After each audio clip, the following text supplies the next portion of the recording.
there's no way it's gonna be that great big honking. That's huge.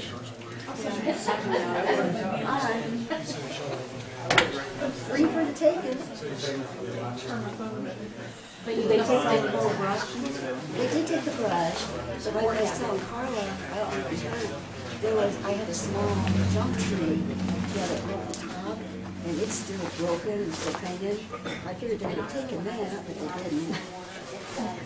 They probably didn't see it. But I didn't see it. It was daylight. I saw it and it was dark. With a flashlight. They're busy. They've got equipment there. But the thing of it is, the biggest part was gone. I can see where it was shed again. I was like reading all about it. And you wanted to have it taken out. Apparently I did it all. And it was dark. I can't go. There's no requirement to We'll follow. get the rest of it figured out. We get it set up. They come from dance, so she's always like running and then the two people.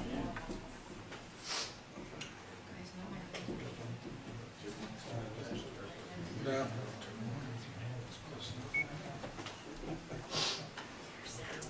Don't forget the little box too.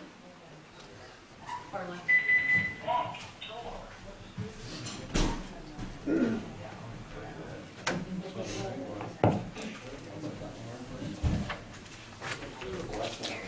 City utility meeting come to order. Questions or approval on minutes? Make a motion to approve the minutes. There's a motion and second, all in favor, signify by saying aye. Aye. Opposed, same sign. Motion carried.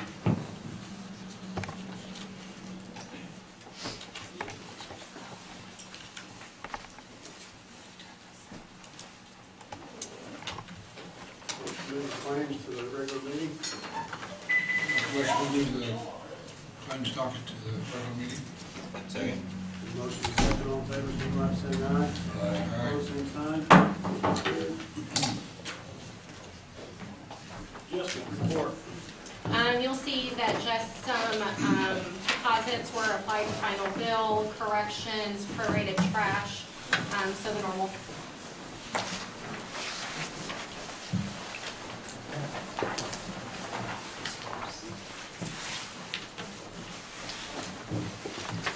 Make a motion to approve the adjustment report. Second. Motion is second, all in favor, signify by saying aye. Aye. Opposed, same sign. Motion carried. Our treasury report. I do not have anything for utility side tonight. Reed? I don't have anything in there.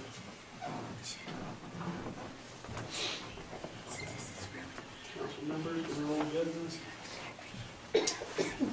Nothing.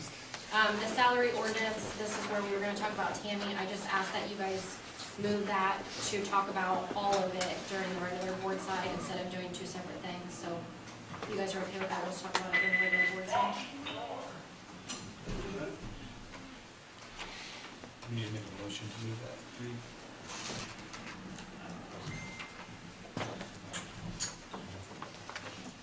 Utility report. Last year, do you have anything? Yeah, I can guess something. I was asked to read this. In the spirit of cooperation and mending fences to get this town back on track, Jen, Al, Carla, Stan, Cindy, and I, the coalition, Mark, Dave Crandall, and the church, and Greg Malakis have come to an agreement to proceed with the easements of water and sewage to the new subdivision on each side of Dayton Road, how everybody wanted it. Papers are being drawn up as we speak. We all hope this gets the town back on track and helps with all the healing that needs to happen for this town to start on a good foot this coming year. And special thanks to Dave Crandall for sort of being the mediator. Yeah, so. Thank you.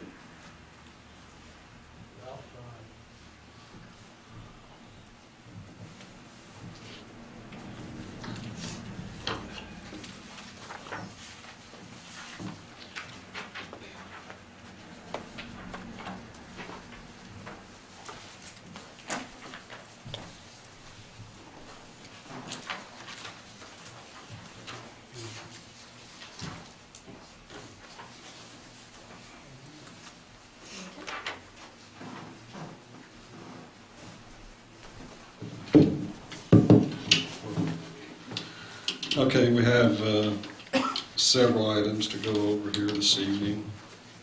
Last month, I had mentioned that the state is going to start requiring all towns, all community water services to do an annual water audit, to try to do this to see the need for the state assembly to earmark funds for water infrastructure. So they sent us a list of where this training, each town has to send a representative to this water audit training. The two nearest ones were Terre Haute and Indianapolis. So I'm going to go ahead and register for the one in Indianapolis, January 27th. We'll see what happens on January 27th, whether I go or not, due to weather or whatever, but I'll go ahead and register for that. After that, there's 7 more, so I just have to travel farther for some reason. I can't make it on the 27th. Next item is asbestos monitoring. So I received some paperwork from Indiana Department of Environmental Management saying that the town of Dayton was scheduled for monitoring of asbestos in drinking water in 2021. Well, looking through our old records, we never have been required to do that because we received a waiver because we don't have concrete asbestos-lined water mains. So I went ahead and applied for the waiver, and we should get word back, and we should.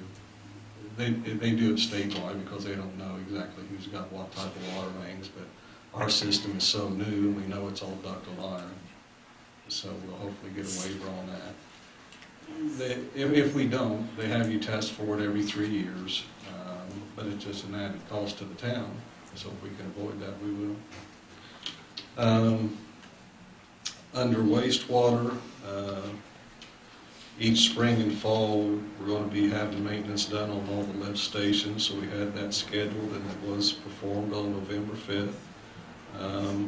They showed a little bit of a weak pump on the end of Prairie Lane, but nothing that would require us to go ahead and purchase a new pump. And there's only 2 houses that actually feed into that lift station. And we have 2 pumps, so if one failed, we'd be able to keep up until we got a new one ordered and had it installed. The Dayton metering station. So that is where we measure the flow leaving town and going to Lafayette. In September, they had us switch out all the radio transmitters on that because Verizon did a different upgrade on their tower. You remember me talking about that? Yeah. So we put in all new radio circuit boards. Well, one of them failed, but they went ahead and sent us one at no cost, and we've got that swapped out. That is also where Lafayette gets their flow measurement readings from. So I contacted Lafayette Renew and said, hey, we've got a 5-day window here where we're going to show 0 flow. Let's just take, just like we did previously, let's just take the daily average for the month and insert that on those 5 days, and we'll go from there. Under streets, so as you see behind you there, we got the official big check from NDOT, and we received that plus a letter. And this was dated October 24th. Here's the important part of it. A contractor contract, so we have to go out for bids and actually have a signed contract, must be submitted to NDOT no later than 4 months from the date of this letter. So by February 24th, we have to have bids received and a contract awarded for all 3 of the projects, or else we forfeit the funds. So I think we're fine in getting that. I'm just making you aware that that's what we need to do.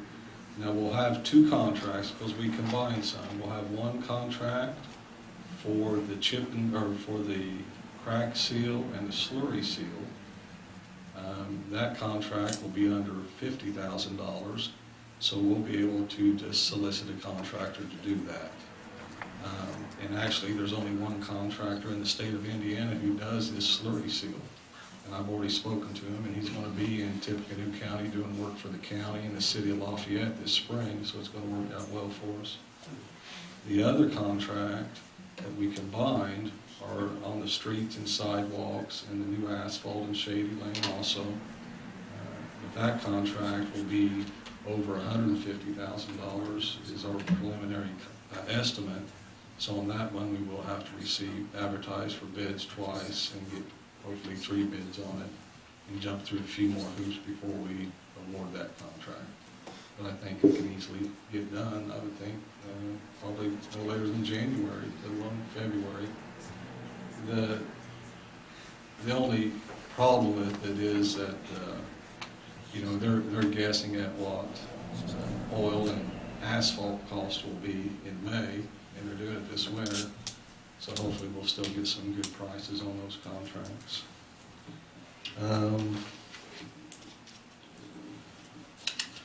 Also received a letter from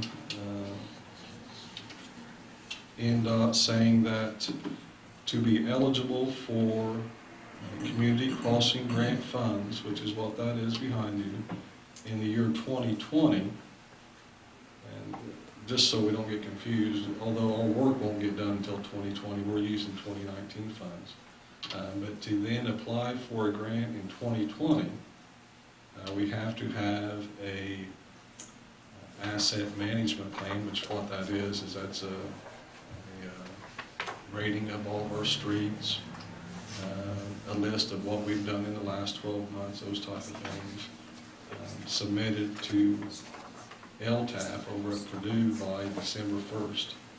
So I've been working with LTAP, and Tammy's been helping, and Michelle, we're trying to put this together to get that submitted before December 1st, so we're still eligible for 2020 funds. I also spoke to Mark Albers, who is the one who put it together for us with VS Engineering in 2019. So I feel confident we'll get it done. It just, they changed the templates on it, so it's a little bit different. Let's see what else we have here. Yost Drive. So we received the official letter for the notice to proceed for Yost Drive preliminary engineering. I then forwarded that information to Butler Fairman Engineering. So that project is moving forward. They're going to send out letters to all the landowners that will affect this week. And they'll probably start doing some preliminary surveying as early as the week after. So that project's going to start moving forward. I'm glad to see it moving now, but they did release the funds.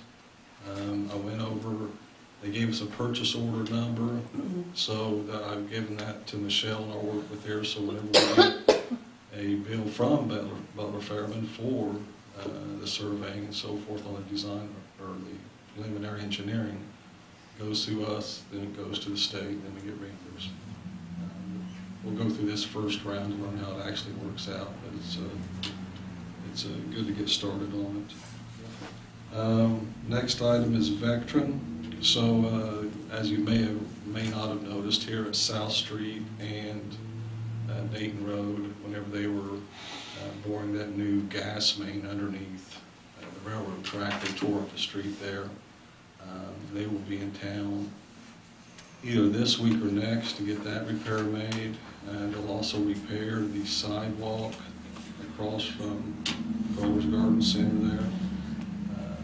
Last year, if you remember, they were in town, Vectren was, and they were doing all these service lines they were replacing, mostly in the old part of town, Main Street, Conjunction, Washington. Whenever they did that, whenever they tore up a sidewalk, they came in and repaired it. Well, they missed one. So I went ahead and got a hold of them and asked that while they're in town doing these two repairs, they go ahead and make the repair at 273 Conjunction, and he said they'd go ahead and do that. Well, in the meantime, there was a gas leak on Washington Street, and they were just in town last Wednesday to repair the gas leak on the main. So I called them this morning and said, while you're in town doing this one in Conjunction, we need you to go ahead and patch the street. They've got a temporary asphalt patch in there, but we require them to put in concrete and then asphalt on top so it holds up better. So I made them aware that they've also got a fourth repair to be made. So hopefully that'll get added to the list also. Leaf pickup, it's been going very well. The next scheduled leaf pickup is a week from today. But the contractor's been doing a good job of just coming in on days that aren't the scheduled days, and when he sees leaves that need picked up, going ahead and taking care of them. So I think the contract's working out well.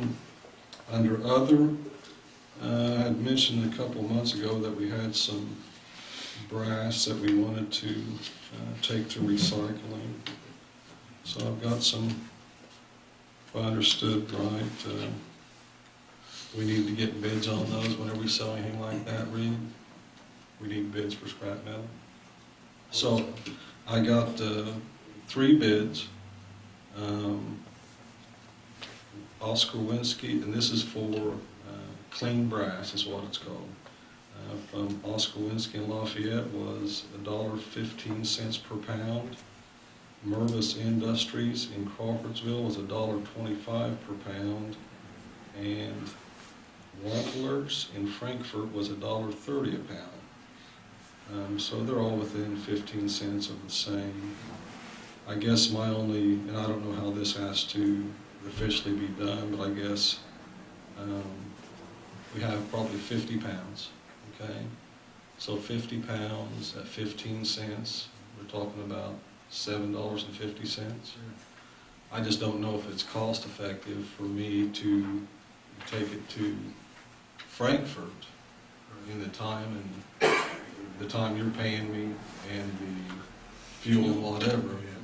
So do we have any leeway on that, Reed, or do we need to go with that specific high bid? I think we need to take the most cost-effective way. Yeah. Yeah, I think you're fine to get those different bids and then they make the best fiscal decision for the town. Okay. So with that being said, I make a motion, we go with Oscar Winsky. Second.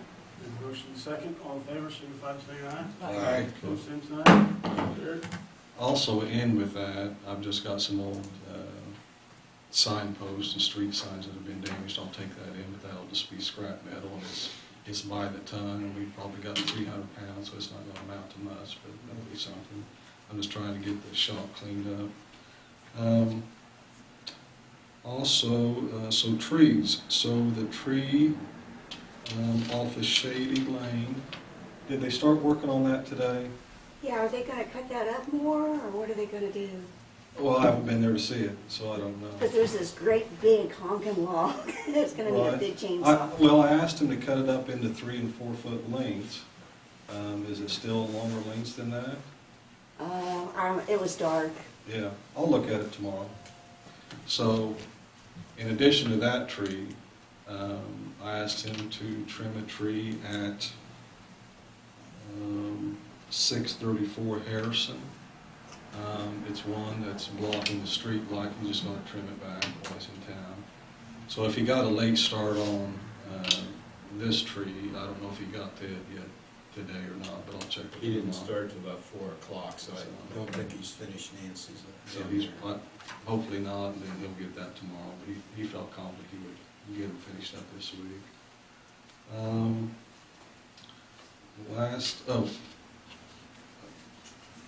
So anyway, the last thing I have is, as you probably know, the fall dumpsters that were in town from the 8th to the 12th, and I think people appreciate it, and they were filled up, so we'll start again in the springtime. Also, we have Caterpillar come over They bring a machine over to compact it all down and throw anything in there that's been set outside of the dumpster, so we're always appreciative of that, so. So I'm taking the scrap metal to Whiskey. Winsky. Okay. You have any questions about any of the contracts, or? There were there's four different landowners out there on this road. Okay, so us being one of them, so the town plus 3 other. So it'd be Berry Farms, the Carr family, and Stanley Bull. Okay. So they'll be getting letters, and if they call you, be sure to send them my way, and I'll be glad to go out there and go over everything with you. Thank you. Comments from the residents? Anything under utilities? Mike Boyd, 740 Shady Lane.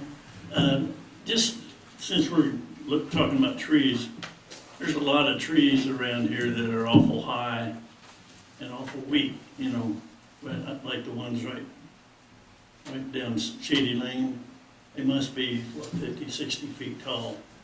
And I just wonder if there's a way to trim some of those back, just to keep them from splitting and coming down and tearing up stuff, so. They're on town's property. It's in the right of way, yeah. It's right from front of my house down to the corner. And Mike's yard over there, but, you know, there's a lot of tall trees through there. You know, they've been there since '70s, so. Okay. Thank you. Thank you. Anybody else? Make a motion, we adjourn the Service Utility Board meeting. Second. Motion second, all in favor, signify by saying aye. Aye. Opposed, same sign. Dayton Town Board is now in session. I'd like to ask for the approval of the minutes for the October 14th meeting. You got five, make a change in there, instead of Nancy, Sue Geiger. I think you got Oh, 4 sorry. different times or something. Okay. Make a motion, we approve the October 14th board minutes with the addition of the name change. Second. Been motion made properly second, all in favor, signify by saying aye. Aye. Motion carries. Ask for approval of the claims docket for November 18th, 2019. Make a motion, we approve the claims docket from November 18th, 2019. Second. Been motion made properly seconded, all in favor, signify by saying aye. Aye. Motion carries. Fund report for 10/31/2019. Wait, hang on just a second. The claims we just okayed, the 2 travel times, is it 58 cents a mile? It is now. We apparently, they changed it in 2020, but we've been doing That's okay, 54 but cents. if you look at your 2, you're paying yourself 70-some cents and $1-some cents. No, I'm not. I have it written down. I have not turned in travel pay for any of my running around town for October or November. The only travel time that I've turned in is my travel to Middlebury and back for October training, and then my travel to Greenwood last week or the week before, there and back. I have not turned in any other, and I No, haven't. I know that, but I'm saying on here, you've got 272 miles in Middlebury, Mhm. and at 58 cents a mile, it should be like $177 or 179 cents. That's also, if you break it down, there's also meal reimbursement for my 2 days of meals in there that the receipts are attached to. Oh, okay. So there's That's 2 the same things. way as, Greenwood, I think, has my travel plus reimbursement for the stuff that I had to buy for movie night, I believe. so I it's have to more- pull the check to It's more show than you. travel in there. If you look at the different things, it will show it broke down into different things. So you gotta look through there with the different, Yeah, do you okay. have the claims?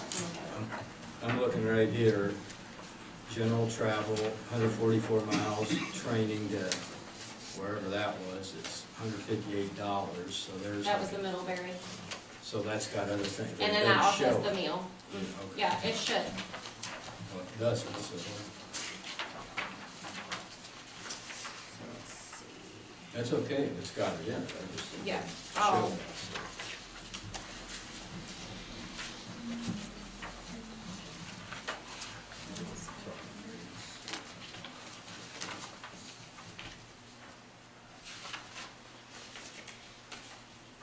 I'll have to pull the check for you, because that's what it should show on there.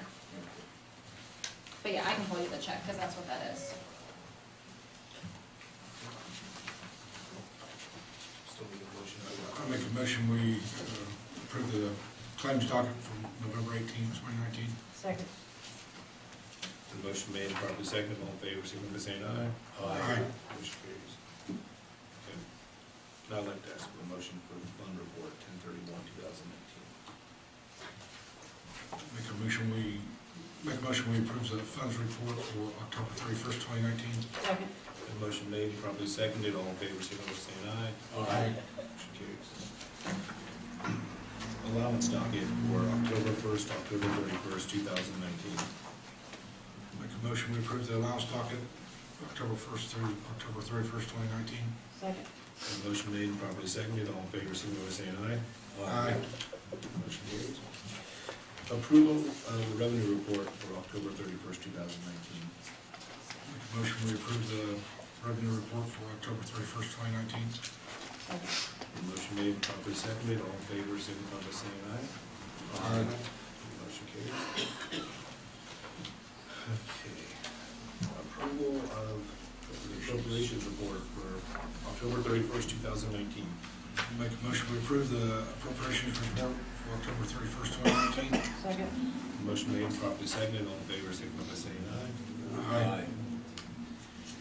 Bank reconciliation. On that, just approved July of 2019, because we found an error in August of 2019, so I need to fix that, and that will also affect September, so then next month, I'll put those back in there. So just July's. Can I have a motion to, Make a motion, we approve the bank reconciliation report for July 2019. Second.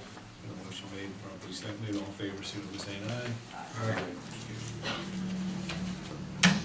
Do we have to make any kind of motion to put the August and September to next month, or is it good just to leave it out? I think it just,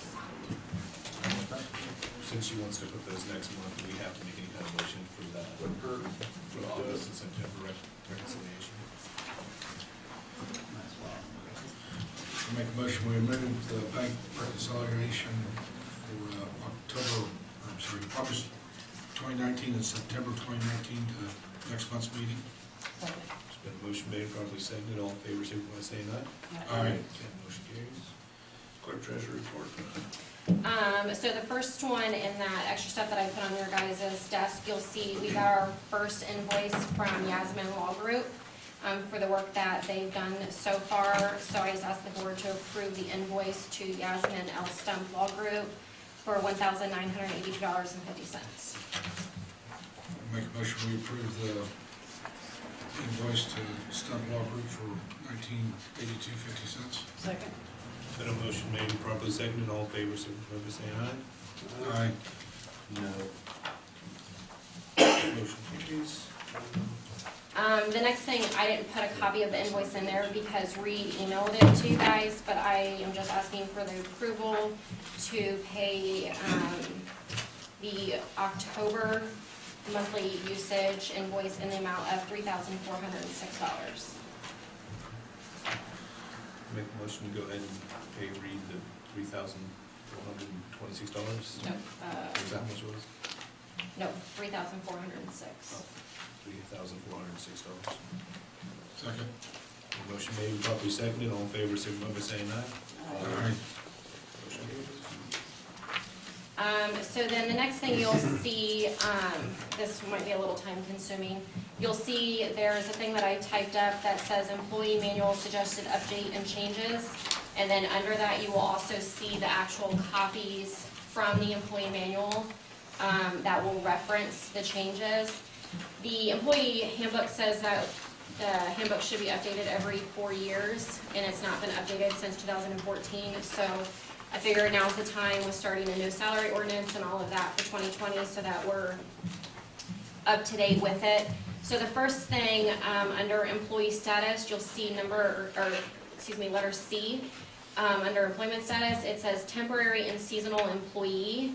I think that we need to change that from employee to worker and make it noted that they will be paid as a vendor and will receive a 1099, not a W-2. When we had our audit with State Board of Accounts, they stated that anybody that's only receiving 1 to 2 to 3 checks for work here and there is not considered an employee. So therefore, we should not be giving them that.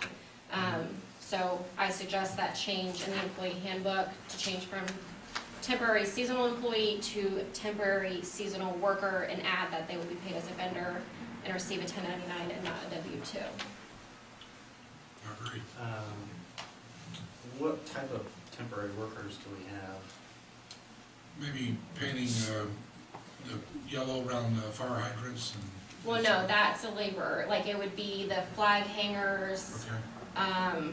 That's really only our seasonal. It'd be the people that hang the flags or the banners or, The temporary, we do hire. that's just a part-time worker. That's under Mark. The temporary or seasonal is, Flag hangers. yeah, or people that do little work here or there, that literally only get paid maybe 3 checks a year. Okay. Yeah, as long as we're meeting the requirements of an independent contractor, such as, we're not telling them how to do their job, we're not exercising control over them on a regular schedule, then I think there's no issue with paying them. Yeah, and I as talked a to, 1099, right. but I talked to our insurance company too, and they said they agreed as well for liability reasons, that we should be paying them as a vendor, not as an employee. Because they do not fill out an application, they do not go through a background check, they do not go through a drug screen, and all of that. They just Right. turn in their time and get paid. I'll second Ashley's. Did you make a motion yet? Yeah. There's been a motion made, properly seconded, all in favor, signify by saying aye. All right. Motion carries. So the second one, if you flip over under wage and hours section, under payroll, section A is highlighted. It just states that payroll is paid bi-weekly and will be available by the end of the business day on payday.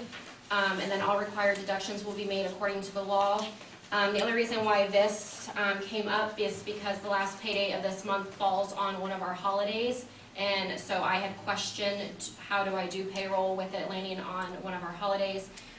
So I called State Board of Accounts just to check.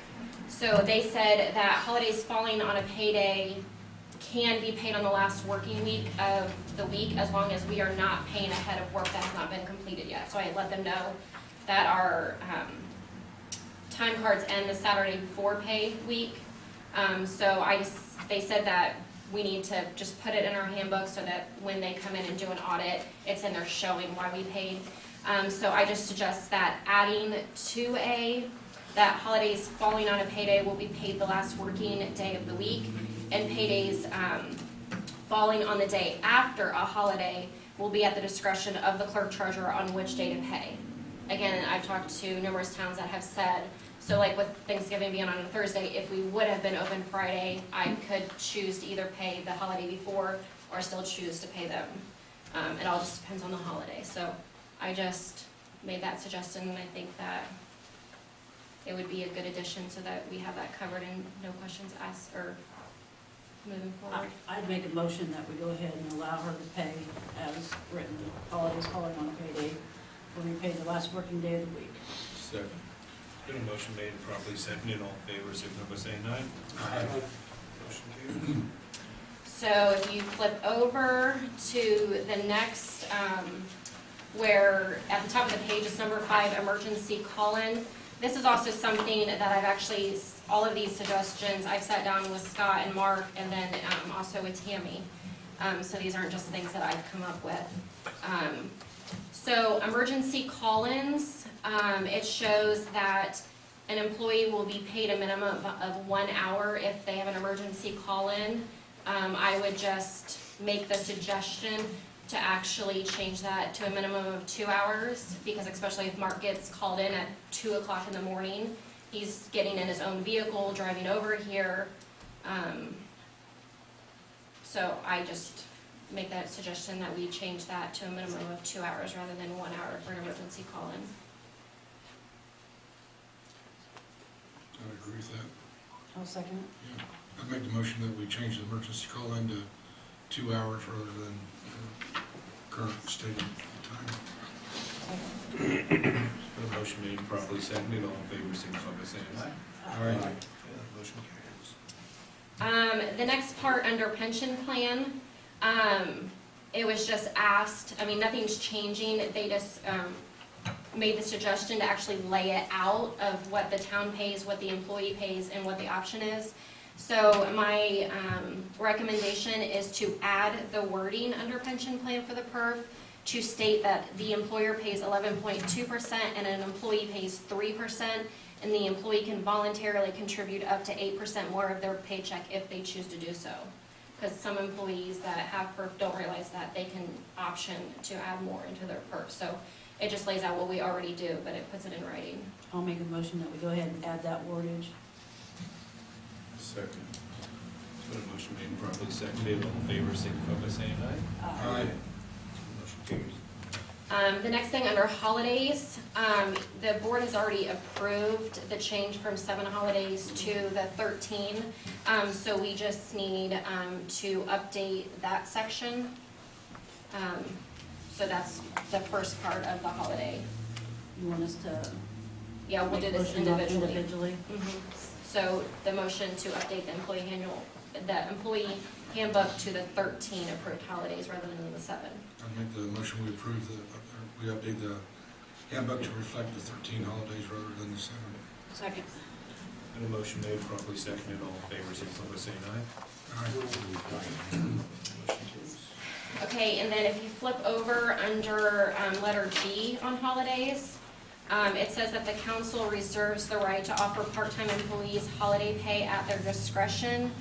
I am asking that the board also add in the verbiage of the clerk treasurer reserves the right to offer the utility clerk holiday pay if the holiday lands on the employee's regular scheduled workday. It already says part-time, but It's just, Tammy is really the only part-time besides our officers, so. make a motion that we go ahead and add that wordage to include the clerk treasurer reserves the right to offer the utility clerk holiday pay, if the holiday lands on the employee's regular scheduled workday. Second. Been a motion made and properly seconded, all in favor, signify by saying aye. Aye. Motion carries. Is that everybody? Aye? I didn't vote. No vote.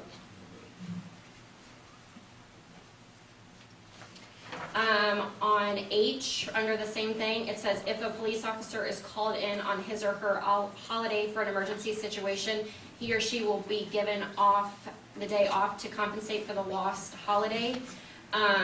We would like to change the wording to if a full-time police officer works a holiday, he or she will be given the day off to compensate for the lost holiday. So not just on the circumstances if they get called in on emergency, because they don't typically get called in. So it already says in the other part that if an employee works a holiday, that they will receive that day off in compensation. But here, it just says that if a police officer gets called in on an emergency, but just to be fair all the way around, instead of also not including the part-time, because they don't have a set schedule, so. Just to change it to a full-time officer will receive the holiday. I'll make a motion that we change the wording to read if a full-time police officer works a holiday, he or she will be given a day off to compensate for the loss of the holiday. Second. There's been a motion made and properly seconded, all in favor, signify by saying aye. Aye. Motion carries. Okay, and then under vacation, this is gonna be kind of more of the in-depth, so this is the proposal, I got this exact wording from the Lafayette Employee Handbook. So I propose that if an employee is hired on or before June 30th of the year, they are eligible for 1 week of vacation leave. You must use this vacation leave on or before December 31st of the year of hire, or your vacation leave is forfeited. On January 1st of each year following, you will accrue your total annual vacation leave. If you are hired on or after July 1st of the year of hire, you are not eligible for vacation during your year of hire. On January 1, you will accrue 1 week of vacation, and at your 1 year hire date, you will receive your 2nd week of vacation. You must use this vacation leave on or before December 31st, or your vacation leave is forfeited. So I propose that wording being added and changing how it's broken down, that after 1 year of completion but less than 5, you get 2 weeks. At 5 years, you will get 3 weeks. At 10 years, you will get 4 weeks, and at 15 years, you'll get 5 weeks. I'm also, because this is where I asked to have the whole discussion when Tammy moved to this, because Tammy Nice and I had kind of talked about it, since the board's not comfortable making her full-time at 40 hours, or us not changing from full-time from 40 to 32 and leaving it at 40, to offer that the utility clerk will be eligible to earn vacation for their hours worked. During years 0 through 4, the employee will earn vacation at the rate of .07438 per hour worked. Years 5 through 10, the employee will earn vacation time at the rate of .09705 per hours worked. So if Tammy works 30 hours in a week, you multiply that by the .07438, and it equals out to like 2.23 hours. So she will not be automatically given vacation time at the beginning of every year. She will earn hours for the hours that she works. So, My question is, do we need this in the employment manual since it's so specific? Or could you just do that outside of that as a motion that's approved by the board? I think you need it in the handbook. because Mark and I were talking, if he got a part-time person, then maybe then we can implement this into his part-time person as well, because Tammy is legit the only person that's part-time that's working as many hours. Then could we just say the part-time employee? No, because the police officers are considered part-time, but they're considered part-time, but they work as needed. So then that would throw them into that, They don't accrue time. yeah, they don't accrue time. Unless you change it to the utility office employees, then I guess that would then, if Mark gets a part-time guy, because this would be the utility office. What did the part-time people get before the utilities clerk last several years? From my understanding, again, I don't know, I was just told that Lena bought her time. I don't understand how it was done, I'm not gonna get into that, this is just a way to compromise by. Last year, how about last year with Alex? Well, I only worked 20 hours, I didn't get, I was allowed to work 20 hours when I was utility clerk. But I mean, I always thought we've had for 20 years, if you're part-time, utilities clerk is always part-time until we make her full-time. Right. I didn't think they got those benefits. But I They- think Alina bought something with a raise instead of, it was weird. But it wasn't bought, she was still getting money, it wasn't, Tammy's not getting this money until she earns enough to be able to take the time. This is different than buying You know, I a know, vacation, she's earning. But I thought the utilities clerk in the past didn't get anything. They don't, but the way I look at it is Mark, Scott, and Tammy, I mean, I am a elected official, so therefore I can come and go as I please. Those three are the heart and soul and backbone of this town, and if we lose them, we're screwed. So why not give our employees some form of benefit to keep them around and show them that they're appreciated? So, you Well, guys don't wanna make her full-time and give her those 8 hours so she can get full benefits, why I agree not? with that, but we put it out and we had a lot of people wanting that job and they all knew that there was no benefits and they still wanted it. It just seems to me that, I don't think you're gonna get people to stay there forever though, if you give them absolutely nothing. You're not gonna get them to stay here. Oh, I think that's why we probably had so much turnover. But, I mean, that's my opinion. People got, so, that's from spiel. So that's my part well, on, I had a clerk for 6 years that stayed there, but she in was the also last getting four- extra in the money. In the last 4, I agree. I mean, Alex is here a year and quit, Lena's here a year and a half, or a year and quit. It's a little different story. That's why, like you worked and then you stepped up. It wasn't, But Lena was also getting an extra $140 every paycheck, so she wasn't buying into anything. I've talked to State Board of Accounts, I've talked to Baker Tilly, and they all have said that's not buying into something. She was given the money every week. Tammy is earning, we're not paying her extra money every week for a so-called vacation. She is earning 2 hours of vacation for every 30 hours that she works. I really don't think that it's asking too much. The board doesn't want to let her go full-time, even though I have plenty for her to do it full-time. So this doesn't have anything to do with holidays, only the vacation. Yeah, because the holidays, you guys just voted that it's under my discretion to pay her holiday pay if it lands on her regular scheduled Yeah, on holiday. that one day, but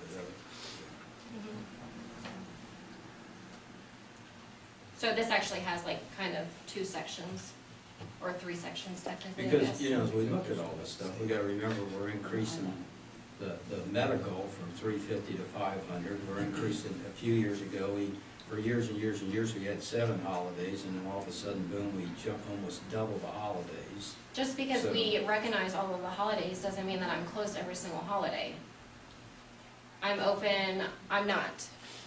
I'm open on President's, I'm open on Martin Luther King Day, I'm gonna be open on New Year's Eve, I'm gonna be open on Christmas Eve. So just because we recognize them, it just gives them the opportunity to be able to observe that, or if they work it, they can take that day off a different day. And when Tammy gets paid for her holiday pay, if she gets that, she doesn't get a full 8 hours. She works 4 to 6 hours depending on which day it is. Those 13 days were gonna mimic like what Lafayette Mhm. does, right? So It's what you guys basically voted on. What the county, we just Mhm. adopted the county's rules. Mhm. holidays. Those are 13 paid vacation days, though, right? I mean, that's how we're, the language you're What? wanting in the, Yep. I mean, you're wanting to change from 7 paid Holidays. holidays to 13 paid holidays. Correct. Yeah, If of work. yeah. Mark and Scott, their salary, so they technically already get paid for it anyway. They just get to, if they work it, they get to choose, instead of having to use a sick day or personal day or vacation day to take off. So, I mean, that really doesn't affect either one of them.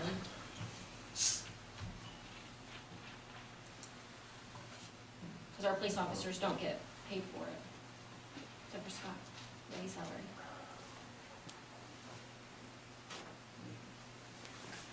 So how would you like your motion?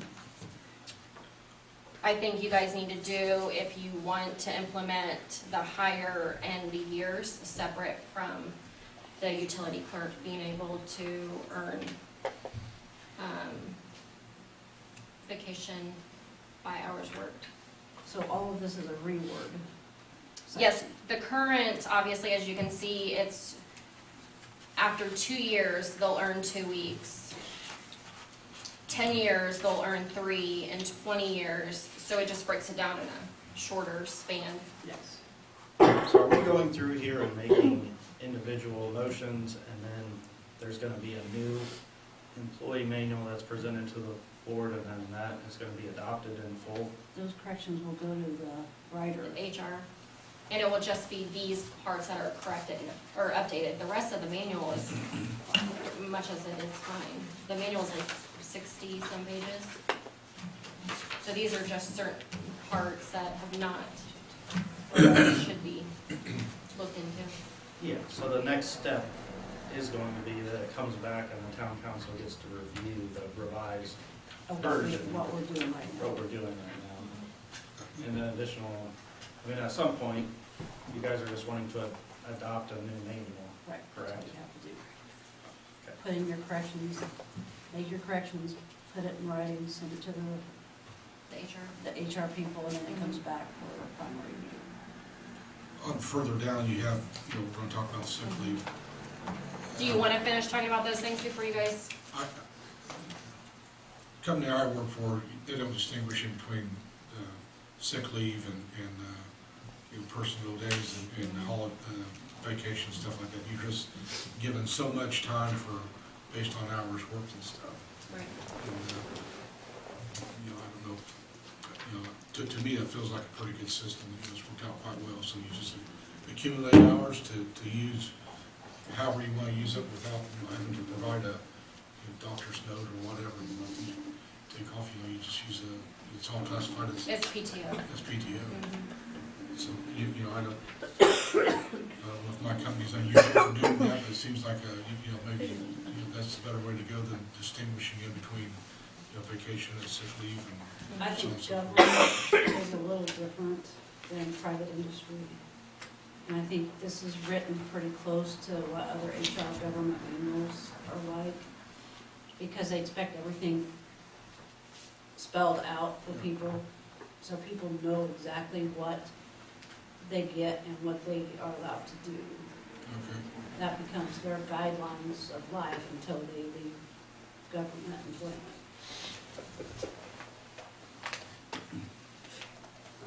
I guess just on the vacation, nothing against anybody, but you get 3 weeks of vacation for 5 years of work, that's daggone good. I didn't get 3 weeks, I had 15 years, and that's a lot of vacation for 5 years, for anywhere in town. I think that's just the But difference between, like I said, once again, government and private industry. maybe, but that's I agree, pretty Mike. good. That's real good. 10 years, you get 4 weeks.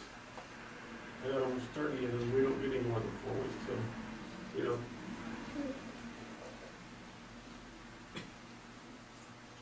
We're not that some people don't deserve it, the time off, but increasing holidays, doubling, we're adding the extra vacation. You don't even have to be sick, take your sick days. Pretty soon, somebody will have 2 months off a year. So that 13 approved salary days was already in our ordinance, approved in our ordinance? The holidays you So guys it's been adopted like that last for a year. while. Yeah, so that's not It just, anything it was new. never updated. So we're still running that data. Yep.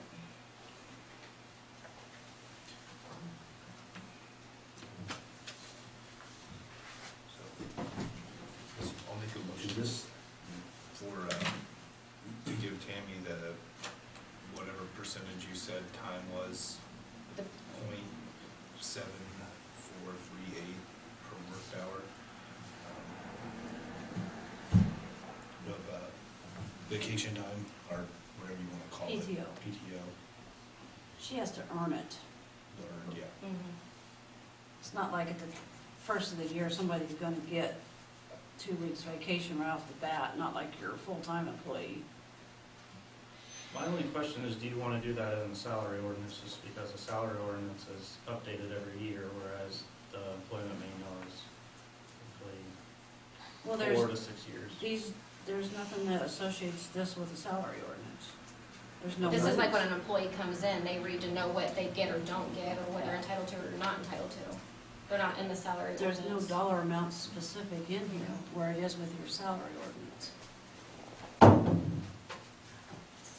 Well, I mean, like the health insurance, Yeah, that vacation's applies not, to everyone. I guess all I'm saying is, we would need to amend the employment manual if we had a new part-time employee to correspond. We would need to amend that section if we wanted to add, if we had another employee that was not the utility clerk, that you wanted to give that same percentage. or you could just say utility office employee. We could just change the wordage. I was thinking, Because we don't know when Mark is, I mean, he's been looking for a part-time employee for, Or you can just put in there, cover it, and put his information in there now, and give him the same information, and then that's covered. Whether we have an employee or not, it's not gonna make any difference in here.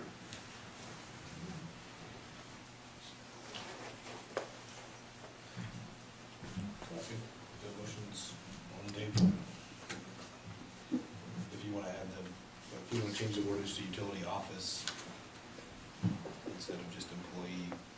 Do you wanna consider Mark's person from the office? do you wanna do utility clerk slash part-time, what would your part-time position be called? Part-time utility maintenance? Utility maintenance. You can change the wordage then to read that, if that's what you wanna do, and then that will cover it if and when you get somebody. It's just wordage. Can you do that? Yep. So do you wanna change your motion? I'll change my motion to read the utility clerk / utility Maintenance. maintenance will be eligible to earn the vacation time for the hours worked during the years of 0 to 4. The employee will earn vacation time at a rate of .7438 per hour worked. Years 5 to 10, the employee will earn the vacation time at the rate of .9705 per hours worked. I'll second Is that. this, Oh. is this something we could have a day or two to think about? I mean, you guys laid this up here tonight when we walk in, it'd be nice, Well, the if we, audience, if we hang write hang it- on, Tammy, the audience isn't allowed to talk about it, nobody can say we can talk anything. about it, but what I'm saying, And let me finish the damn sentence, well, Tammy, You don't and what have I'm to. saying is, we're It's gonna be deciding written on up. weeks and weeks and weeks of Calm- vacation and calm stuff here. yourself. It's gonna be And written nobody's- up, and you can accept it or not when the manual comes out. When it's written up, it's a done deal, you guys know, when it's Not written up. necessarily. But we haven't even had time to look at it. You guys do what you want, that's why there's a new council coming in, exactly for this reason. Been a motion made, probably seconded, all in favor, signify by saying aye. Aye. Aye. No. Opposed, no. I'm sorry, I missed the motion. You want the motion again? You're gonna make the motion again? Here, wait. There's summary of it. Make a motion that the utility clerk / utility maintenance will be eligible to earn vacation time for the hours worked during years 0 through 4. The employee will earn vacation time at a rate of .7438 per hour worked. So Yes. it's a small paragraph. Yeah. Aye, yes. Aye. So it's I a don't- no for Ron. Did we get something for this? No, we haven't done any of the other parts, the other two parts of that. Are the, So, do you guys want to keep 3 and 4 exactly the same and maybe, change number 2 to after, no, excuse me. Change 1 to that they will receive their 40 hours of vacation after their 90 days worked, and then after 1 year, they'll receive 2 weeks, and then keep 3 and 4 as it is? Or do you guys just wanna leave it as it is? No, say that again? So, number 1, change it to a full-time employee will receive 40 hours of vacation instead of on his or her anniversary upon 90-day completion, or 90-day work or probation period, however you wanna word it. Right, no, actually on the actual manual itself. And then change number 2, that they will earn 2 weeks after 1 year completed instead of 2 years. But then keep 3, 10 years, 120 hours, and 4, 28 years, 160 hours. And we could still change, or do the wording for the if you're hired before June 30th, and if you're hired after July 1st, so if somebody came in and started after July, they wouldn't receive their week of vacation until January 1st of the next year. So they wouldn't be receiving a week of work coming in with less than half the year available, or left. Say it again? So add in the first 2 paragraphs regarding hire date of before June 30th and after July 1st, and then change it to an employee will receive 1 week of vacation upon their 90 days of work, and then they will receive, after 1 year, they will receive 2 weeks of vacation, but leave 3 and 4 at 10 years and 20 years, exactly the way it is in the manual. they can't combine the 2 weeks to go straight, right? It has to be within a week for the first 6 months of the year, I and a think week so. versus second. And nothing carries over, right? Correct. They've worked it right to December 31st. The only thing you can carry over is your sick time.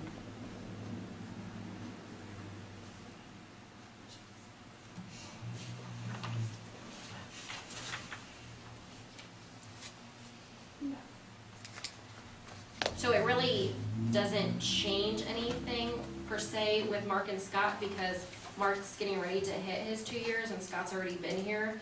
So it really only taken effect once another full-time employee comes on because those two are already past their 1 year and coming up on 2 years.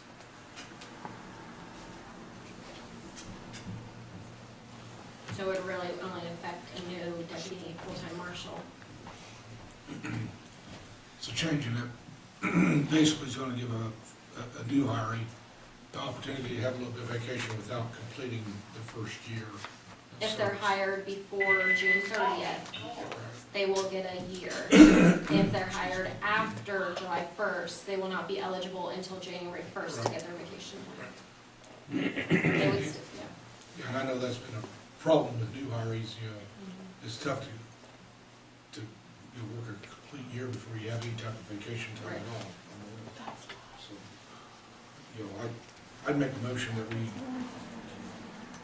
change our vacation policy to incorporate the two paragraphs that we have on this change sheet. So people can at least get a little bit of vacation time if they're hired early in the year without having to complete a full year's of service. I'll second. Been a motion made, probably seconded, all in favor, signify by saying aye. Aye. Yeah. So then, then I guess the second thing is just changing that after 1 year, they would get 2 weeks. Because in that first year, they're already given that 1 week. How is it right now? Do you get 2 weeks? It says after 2 years of Like our completion, vacation they get 2 time is weeks. pretty liberal. So this would then change it to after full-time employees have completed 1 year but less than 5 years, they would receive 2 weeks of vacation each year on January 1st. And then you can leave the 3 and 4, talking about 10 years and 20 years as it is if you wanted to, if you were worried about the extra weeks. The way it is now, they get the second week after the second year of employment, right? Right, but by doing how you added in that verbiage, it's already given them a week in the first year if they're hired before. So then after the completion of the 1 year on January 1st, it would just give them 2 weeks instead of 2 years of completion. Like I said, Mark and Scott are already past, or gonna be past that, so it would only then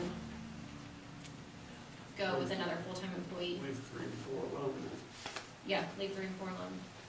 And then just change number 2 to after 1 year, but then less than 10 years, they would get 2 weeks. So they would get 2 weeks from year 1 to 10.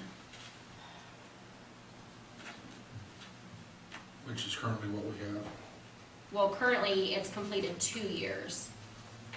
If they complete 2 years, but less than 10, they would get 2 weeks. So change that to if after they've completed 1 year, but less than 10 years, they would get 2 weeks. But then 3 and 4 would stay the same. So you work 10 years before you get a third week. Is that what you're saying? You gotta work 10 years before you get a third week of vacation. Yep. But you start out with 2 weeks? After the first year. After the first year. Yeah, 2 weeks right off the bat, you know, that would be that big a deal going 10 to get 3. You're doing the same thing at SIA, catering to people to get them to wanna work, but they still don't wanna work, I don't care what you give them. Amen. He's not wrong. That's right. Is there something else? Motion? Next. Something to approve.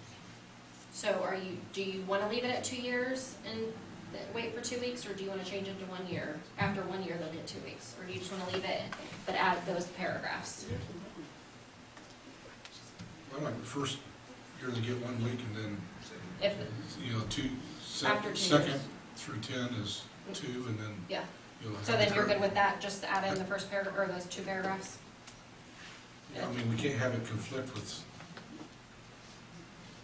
our vacation time, you know, for, you know, the first year's 1 hour and the second, you know, years 2 through 10 are 2 weeks.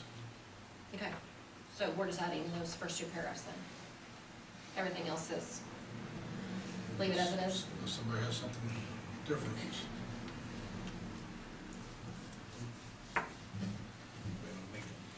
Okay. Make a motion to add those first two paragraphs in. Oh, Ashley's already done that. Oh. We've already passed that. We're done Is there. So then I guess we're just moving on. So we need a second. Nobody's What made a motion? what'd you end up with, though? Just to add in the paragraphs, if you're hired before the June 30th, you get the 1 week, but if you're hired after, you don't get it until January 1st of the next year. But then you still have to work 2 years before you get your, it's, number 2 is staying as it is in the manual right now. All of those 2, 3, and 4 are staying the same. But you guys do need to change number 1. You do need it to read full-time employees will receive 40 hours of work, or we can just X that out and add. If you guys want to vote to remove the wording of number 1 and replace with the paragraph, because we'll need to take that out, because it says right You now. have different language. Yeah, because she's working out the book. Yeah. I'm looking at both. You have it right here. I know, which one are you referring to? when you Right say now, that? she's reading. So they've agreed, they voted to add this, okay? But here in the actual employee manual, it says full-time employees will receive 40 hours of vacation on his or her anniversary. Well, here, they've just voted that if you're hired before June 30th, you will get a week. If you're hired after July 1st, you will not receive your week of vacation. So number 1 is just basically being removed. It needs to be and removed and the new wording added. the 2 paragraphs. So if you want to vote to remove number 1 under section A of Number 1 vacation. in the current manual. Correct. Yes. And then everything else is gonna stay the same. So I'll make a motion to remove number 1 in the current manual and replace it with 1 and 2 of the rework. The paragraphs. The paragraphs, Paragraphs yes. 1 and 2 of the Yes. rework. Yes. Second.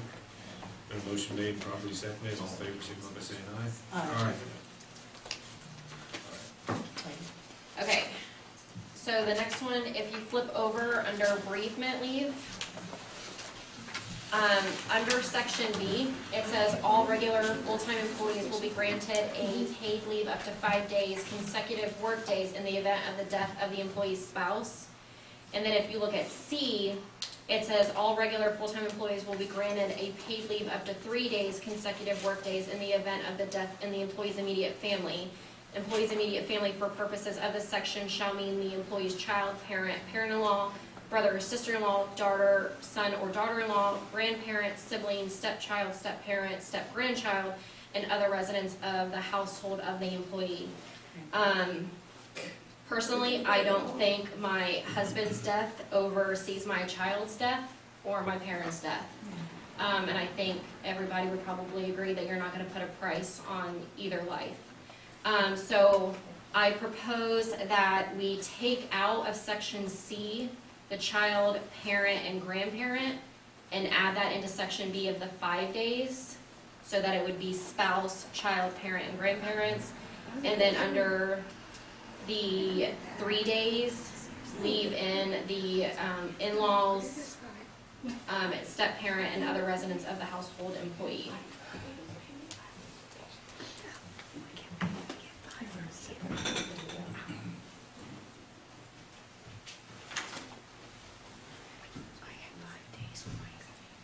That's not like an occurrence that happens all the time, Well, I would hope but, not, and I think that that's, unless they're in a car crash, and they're all in the same car.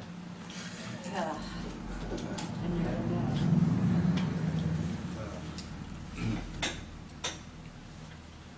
I mean, if the situation come up, I think we could probably work with Anybody. anybody on this.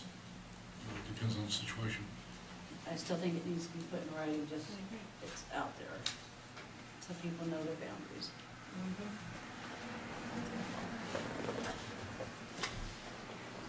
dark thing to bring up. Sorry.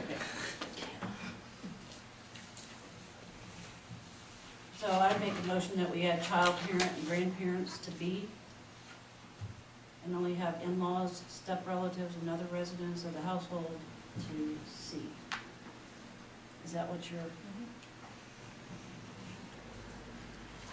I'll second that motion. Been a motion made and properly seconded, all in favor, signify by saying aye.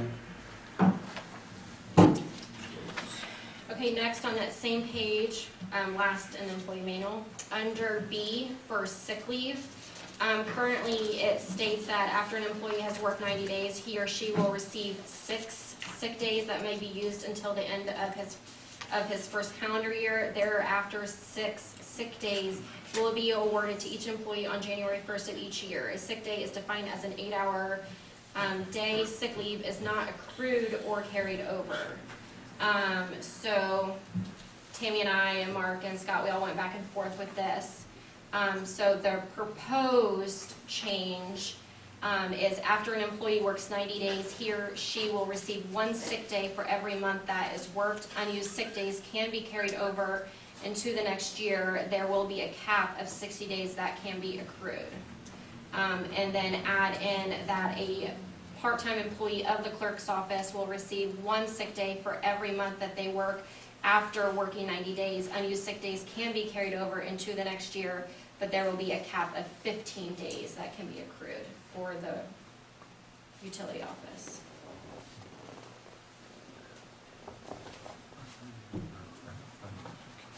I guess 60 days is the length that is said to recover from a heart attack, so. I think years ago, when Dennis, when he left, if I'm thinking right, he had a lot of sick days accumulated, and that's when the board changed it, because he could leave and sort of let the town in a spot at that time. So, What a cap on it, was it? That's what we There were kept. 66 days that they were allowed to carry. And they're- 66, because they mirrored the counties. so And I don't think that, did we say that they could not be cashed out, they would just expire? Right. Yeah, so they can't be cashed out. there's no carryover now, right? Currently, it's just 6 a What I year. mean is the board sometimes decided not to carry anything over. Right, when they wrote this HR manual, it was put in there that they couldn't carry them over. Yeah, what were They gave them a those- half a day a month. What were those reasons for not carrying this stuff over? That was your HR guy.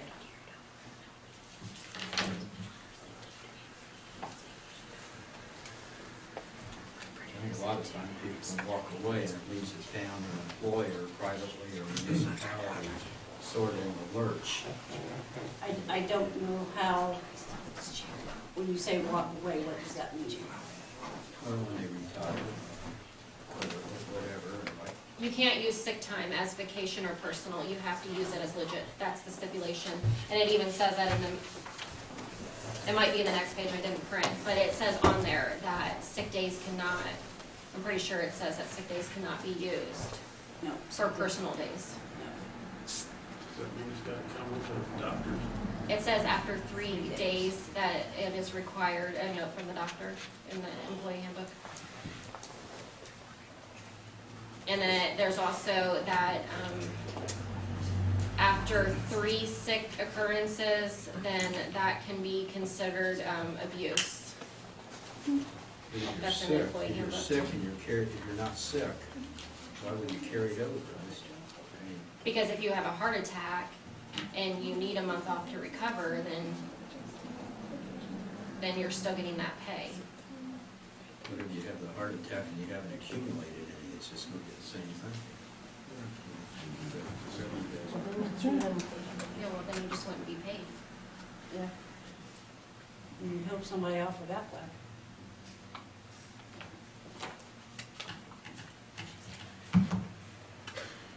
And then it also says right here that sick leave may not be used to care for a sick family member either.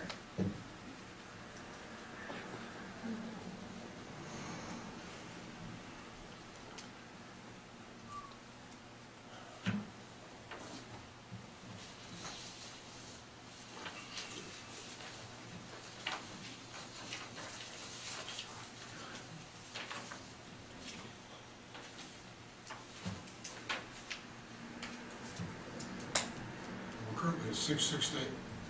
sick days a year, Mm-hmm.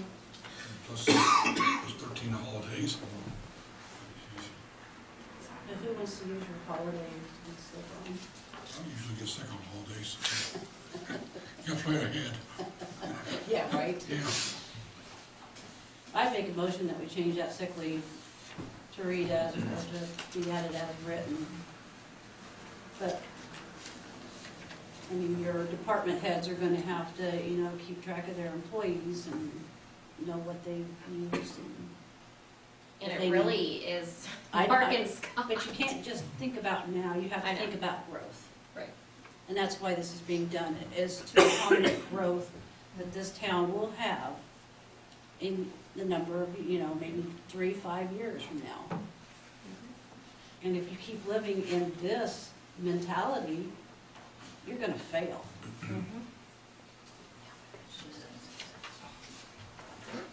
So, I made the motion that we put in there the change about the 90 days and the 6 days and part-time. I don't have a problem with part-time. That's me. You also gotta look, just because it's sitting there doesn't mean that they're just gonna randomly take 60 days off just because it's sitting there. Right. You can't have that mentality that, ooh, I've got 60 days now that I've worked up. Excuse for me to, Because you're gonna have to have. they'll have to have a doctor's note after 3 days. And the abuse coverage is in there, so Yeah. you're covered all the way around to Take quite a few, protect us. take quite a few years to accumulate that many sick days Right. too. So Right. What's wrong with leaving it six days a year and accumulate from there instead of Yes. 12? They're accumulating one for every month that they work. Right, so you're talking 12 days a year. So why don't we just leave it at the 6 like it says, and you can accumulate that? So you can't even have the flu. So what, you wanna say that they start out with 6 and then they earn one for every month that they, they currently get Half a month, 6. a month. They earn a half a day, that's what they earn right now. a half a day, But a you can month. accrue that 6, which now you can accrue the 6, right?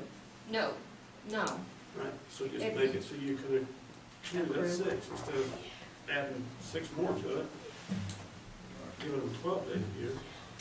And they, you know, you can save 6 days a year. What can they accrue now? 6. They only get. they cannot carry So sick over. leave is not accrued or carried over. Yeah. You get 6 a year and can't be carried over. You guys are wanting to change it to 12 a year and you can carry it over. With a cap. With a cap. Why would you accrue? Say that you can't, The Save only anymore. reason for the total number of being at like at 60 is, let's say, one of our full-time people has a heart attack. Somebody falls down, breaks a leg. You know, they're not gonna bounce Doesn't back. workers' comp and stuff like that take care of that? if Not if it didn't if happen it's not, here. it didn't happen on employee time, you don't get workman's comp. I don't know, you're doubling the holidays, you're doubling the sick days, you're carrying them over. Holidays aren't extra pay though for salary people.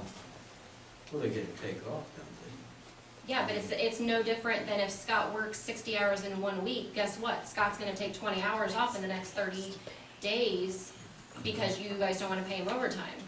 Same with Mark, Yeah, but they're getting paid. but then he's not on the job for 20 hours because he's gonna take that time off.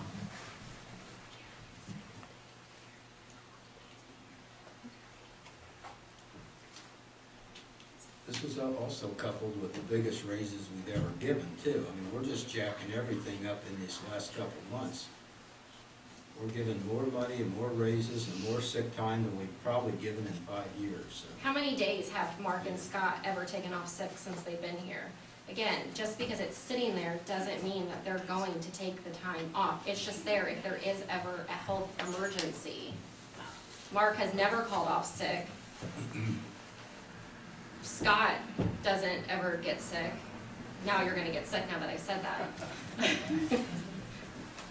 don't have a problem with cured days, because What if they have my to wife have, had the same thing. If she wouldn't have had a cured days when she had her cancer, we would have been in trouble. I don't have a problem with curing them, but at 12 days a year, I think it's a little bit much for 6 days.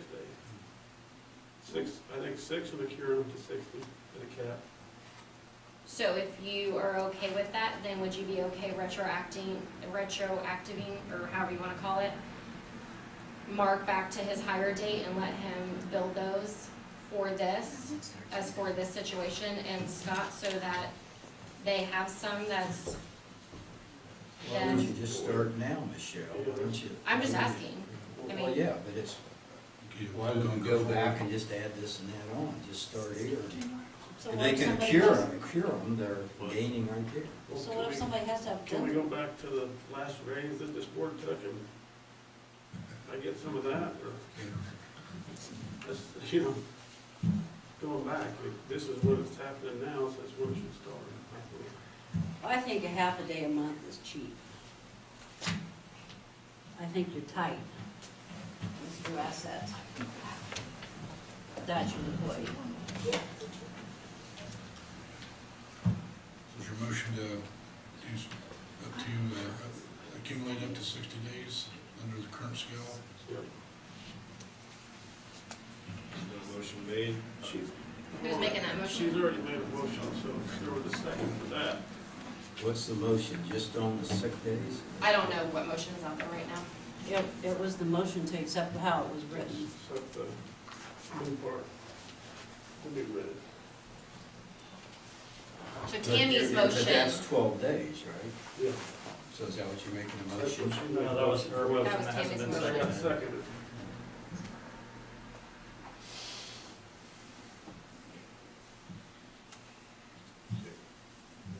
How about a new motion to, for the accrue them, but has only 6 days? There's a new motion. Okay, lack of second, it dies, there a motion? I would make the motion that we do the six sick days a year, cumulative and capped at 60. and are you allowing that for the utility office as well? As Says that- full-time employee, doesn't it? No, it just says after an employee has worked, but She added this. I added that Tammy would be able to accrue sick days. Just a good time. But I mean, if you guys, it would be just be the same, allowing her to do the same thing for the 6.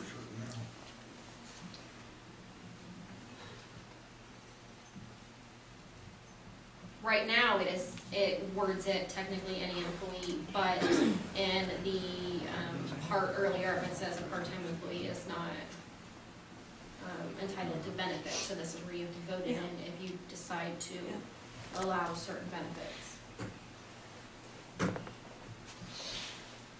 So the question is will you allow her to accrue the 6 days,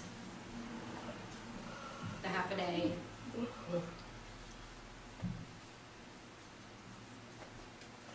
So do you have a motion? I have a motion for full-time. If you want to discuss the part-time after that, you can. Second motion. Motion made, probably seconded, all in favor, signify by saying aye. Aye. Opposed? Aye. Okay. Now, they can make the same motion, but for part-time. And, accrue 6 days up to 60. Do what? The exact same motion, but to apply to the part-time person, With a cap of 15. cap of 15. So you're gonna give her a half a day. The same as. The what- same The as first what six they're six getting. days. They're both Six. 6. Give her the exact same Yeah, thing. exact same thing, just so it's for all the employees. But the motion we just did was for full-time Full-time. sick, 6. 6 sick days. With a cap of 60. Hers at the cap of 15. So, well, let's figure it out. Is it gonna be 15 or 60? 15. 15. For what? For Tammy, or part-time utility clerk.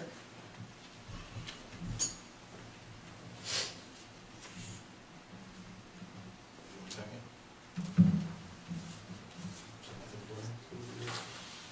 I made a motion to accept it. Second. Motion made, properly seconded, all in favor, signify by saying aye. Aye. No. Ashley, Mike? I think we need to talk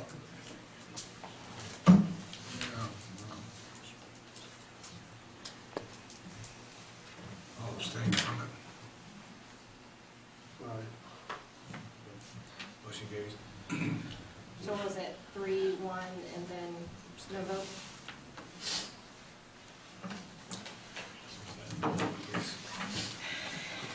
Okay, so Are you those guys are, gonna have any legal review of the employment manual?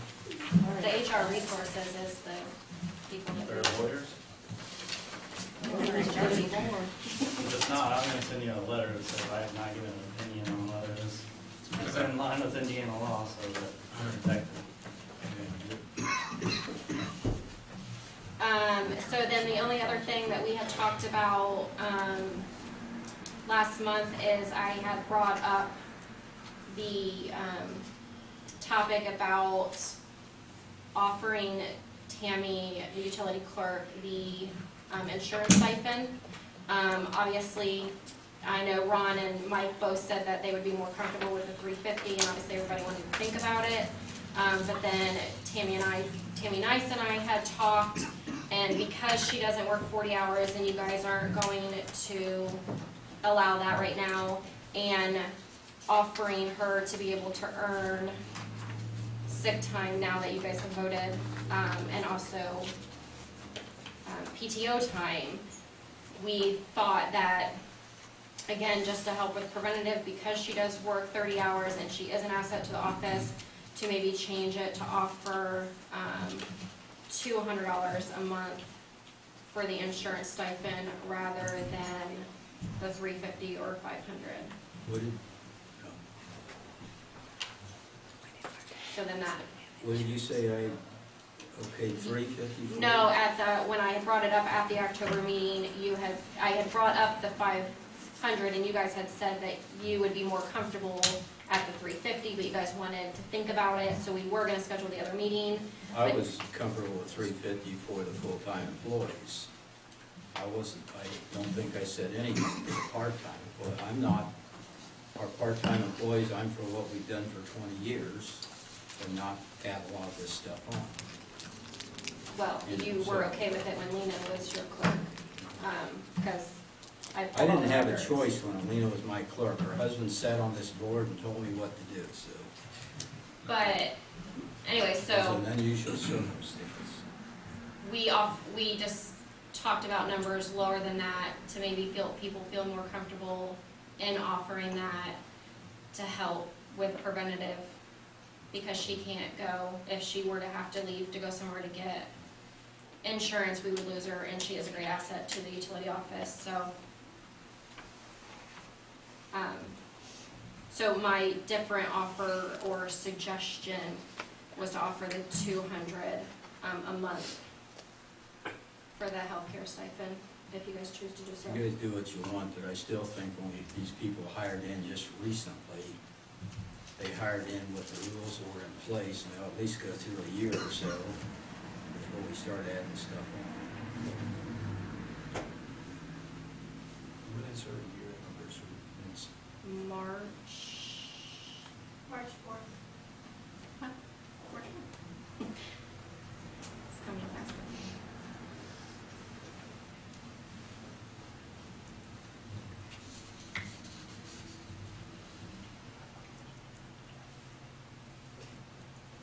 We can always add it later as a benefit or something, right? You can always amend the salary You can ordinance always if you choose amend to it do or so. whatever. I mean, the new board can amend it, plus, minus, whatever. We can add things as we look at this and discuss it.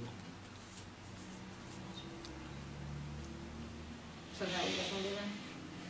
Will that be, say it was to be approved tonight, would that not even start till next year? Her raise doesn't start until her 1-year anniversary, so I mean, It'd be just 1 year. It would be- It'd be insurance after 1 year. yeah, it could be at her 1-year Partial. anniversary to start it, just like her raises.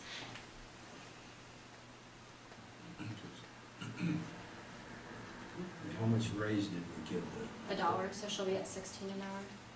She's only got $1 raise since she's been here. I thought Her probationary, she started She out got $1 then, and then we okayed another $1, so. at her 1-year anniversary, yes. Yeah.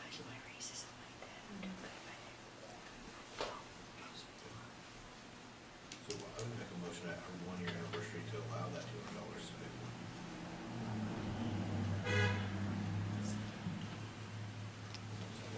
I'll second. Motion made, probably seconded, all in favor, signify by saying aye. All right. Opposed? So the next thing, that's for me done. The next thing I'm gonna hand over to you guys, it's your, to talk about pay and read next year.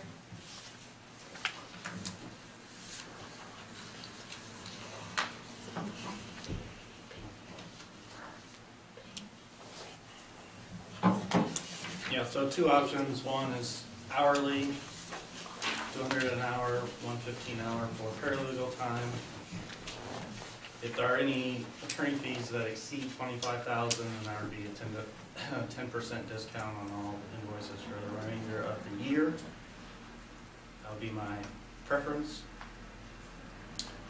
Second option is to keep the same annual fee as currently have, which is 50 hours attorney time, 30 hours paralegal time.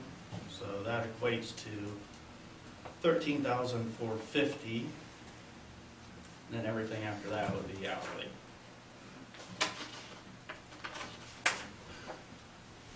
What are your hours So- Yeah, it's, you paid the 12,500, and then in addition, 17,356. So what's the total hours? You have that? 136.78.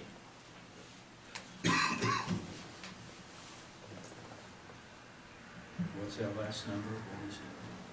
He asked me how many hours I've worked, and it's 136.78. And your pay was a 12.5 plus a 17,356. Correct. That's including October's invoice. Okay, what will it be by the end of the year for a whole year with you? Roughly, I mean, if you average since last November, December, do you think? A couple more each month, or? Yeah. I mean, your So, invoice, the last month was only $760, this one is $3,400. So you really can't, I think, So it's 32 something now, 32. So it could be, it'd probably be close to No, 35. it's 12.5 plus 17, so it's at 29, so it's gonna be somewhere Well, between- 17,356, so it's 29,856. Yeah, It's almost 30, I mean, it's a couple hundred it's short. about 30. Yeah. It's gonna be about 33 to 34, Okay. could be I 35. don't care, I'm just curious what I just think that hourly is, you know, whatever attorney time, whatever legal services you have, you're paying for, and it's simpler, and then, you know, I can discount, you know, from there, instead of trying to kind of guess with an annual fee, and then, you know, I have just not billed for time, but also billed those paralegal hours for hours that I've had, so there's really been 136.78 plus close to all of those 26 hours that I've actually worked. But either of them is fine with me. They're very similar. But Sean, your opinion, which way is good? you don't want my opinion. I've already stated my opinion. And I talked to Reed about this earlier, so I'll just give him my opinion. We value, With 2 new board members coming on, they're going to need a lot of guidance. They're gonna need to call Reed, they're gonna need to email him, they're gonna need to know what is legal or not legal, what they are allowed, or what's, you know, so personally, I think you're going to have a lot of hours that are used with questions from new board members. I mean, but then again, I mean, that's mine. I asked Reed if he would be willing to, in that flat rate of the 12.5, add maybe more attorney hours and less paralegal, but he said no. So I tried to bargain yeah. to offer like different options. I think that if you build out, or if you pay him hourly, that, I mean, I'd rather see the town do what they're doing now, let the new board have that year of learning, and then see where you're at hour-wise, and then maybe the next year, So then choose to annually go. and hourly. Then choose to go hourly if you're seeing that you're fine, or they've got their feet wet and have learned the ropes for a year. I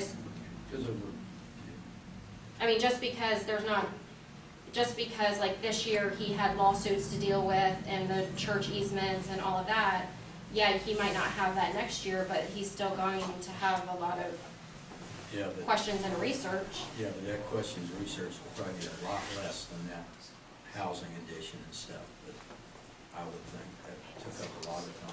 Well, then we got TIF stuff going on next year and Yost Road. But I agree, I like the annual and hourly. Seems like we might get by a few dollars cheaper or something. I think you would just be smart to evaluate after next year.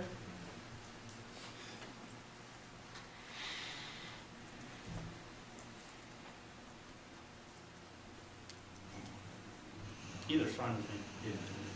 So, yeah, we could do this and then look at it and think about it with the new board and everybody, it's hard to think. Are you making a motion? I'll make a motion that they read again like we have this year, annually and hourly. Is that the one? 12.5? Correct. and That's what we're doing Yeah, currently. annual fee and paid quarterly, like we're doing this year. Second. Been a motion made and properly seconded, all in favor, signify by saying aye. Aye. Then do you need a motion to retain him as legal counsel? Whatever the family is. Well, that probably should have been done first, but. Well, you'll need to sign another fee agreement, which I'll prepare, but you can vote also if you want to. But yeah, I'll do another fee agreement now that I have that. Do that at this meeting or December's meeting? I'll need to draft it after today, so Do you need a motion tonight? I don't need a motion tonight. You can if you want, but Either we need to take action on Do it it. in December. Motion to retain Reed. Second. All in favor, signify by saying aye. Aye. And then the last thing is just copies of the salary ordinance, what I've done so far. One is a non-elected salary ordinance, and then one is for elected officials. So I will add in the things that we discussed tonight and Reed's stuff, and then you guys can vote on the final thing at the December meeting. But you can look over what I've already drafted to make sure that all numbers and everything look correct to you. And then finalize it at December's meeting. And then that's it for me.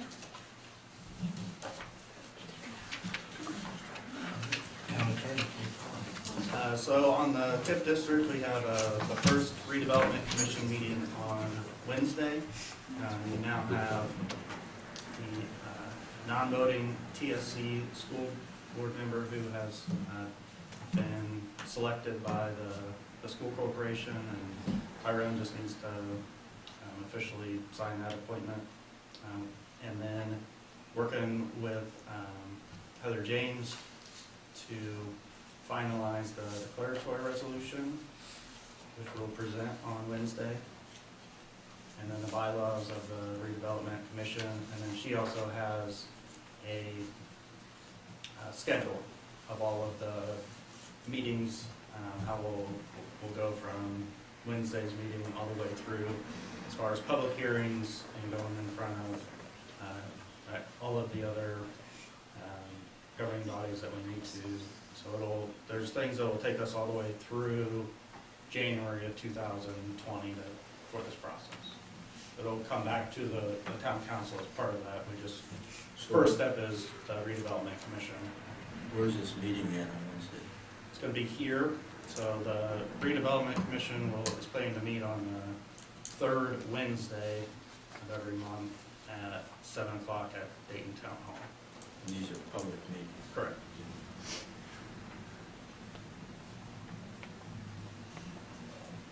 At 7. Yes. I'm assuming since Ashley is on the redevelopment redevelopment committee and he's got keys, unless they choose to have me do minutes, then they should be set in, because they have access. Yeah, the commission will need to do minutes. I'm not sure on who's gonna do that and all that, but we'll need to get that included in the bylaws, and we probably could just discuss that on Wednesday, or I could try to arrange something for the first meeting. Yeah, and I told Reed, I'm fine with doing it if you guys choose for me to do so, that's fine. I think that'd be best, just to get us going. So do those need to be like digitally recorded as well, the meetings? Separately, but yeah, not like in the town hall files, but we'll need to keep those, and that'll all be tied into the bylaws as far as who has those responsibilities. It's basically just a separate legal entity. And then really, you know, on the Dayton United Methodist Church, nothing really to update other than there was a meeting. The attorneys have been working on the legal documents, and we're not at a point right now for the town council to take any action. But that process has been moving along between town of Dayton and the Dayton United Methodist Church, and trying to get that easement.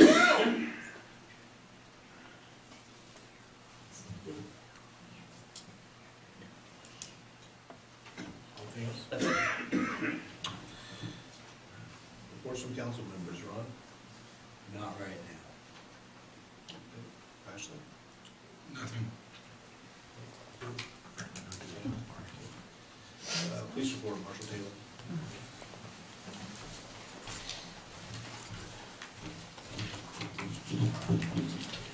The activity for October was somewhat more than what we normally have. We took a lot more reports than we normally do. It was a busy month. Any questions on anything in particular that you noticed with the activity? Mike Thomas has returned to duty, so he is back working for us.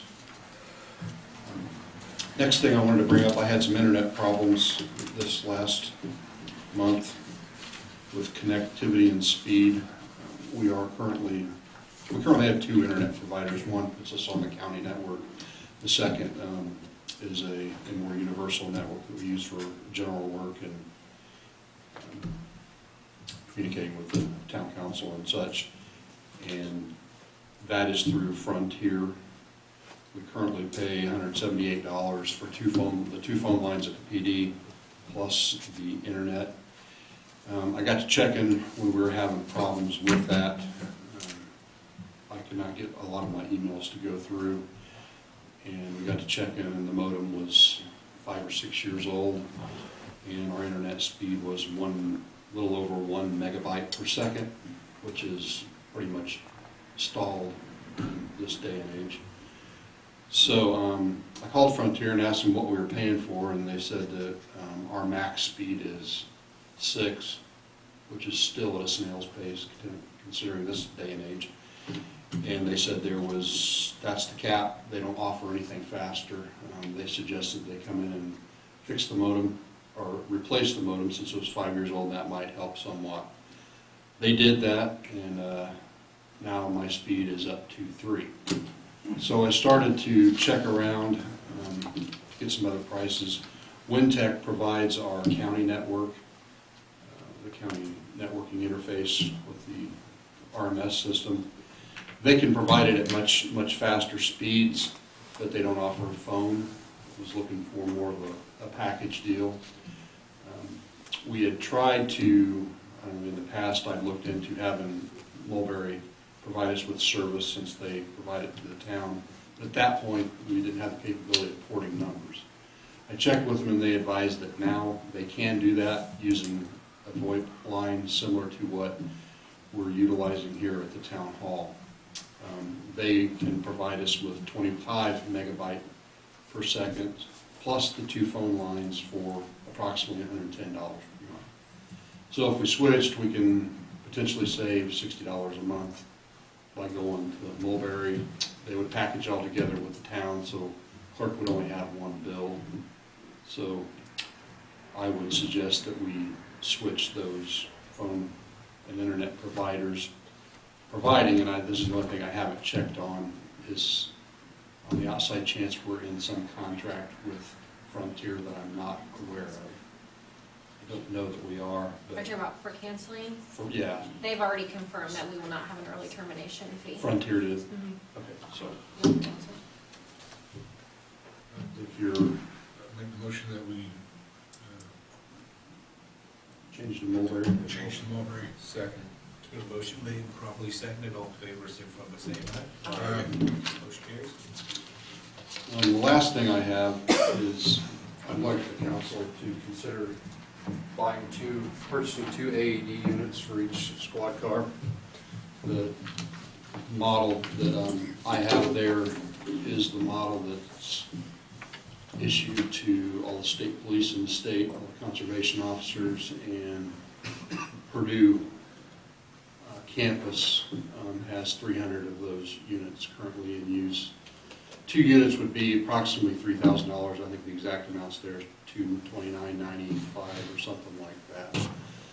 But I think it's something that we probably should have done a long time before now. Obviously, everybody knows the benefits of having those and the life-saving capabilities that they do have.